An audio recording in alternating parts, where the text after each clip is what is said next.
কিছু কি আঁচ করতে পারলেন?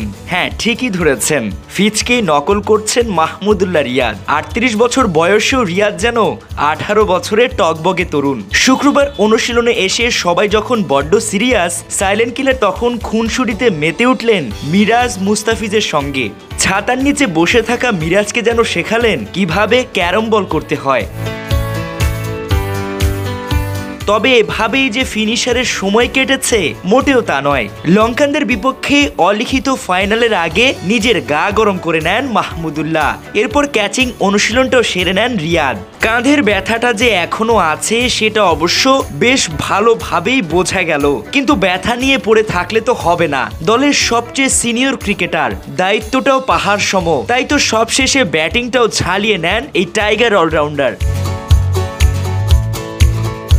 রিয়াদ, মিরাজ, মুস্তার খুনসুটি তো দেখা হলো, এবার টাইগারদের অনুশীলনে একটু হাথুরু সৌম্যের দিকে নজর দেয়া যাক।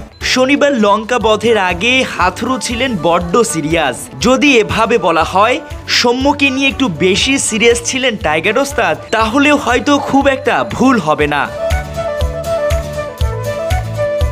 রান খরায় ভুগতে থাকা সৌম্য রানে ফিরেছেন গেল ম্যাচে, তবে সেটা পর্যাপ্ত ছিল না। তাই তো ভুলগুলো শুধরিয়ে কিভাবে উইলোতে দুটি ছড়ানো যায় সেই তালিমই দিচ্ছিলেন লঙ্কান মাস্টার মাইন্ড।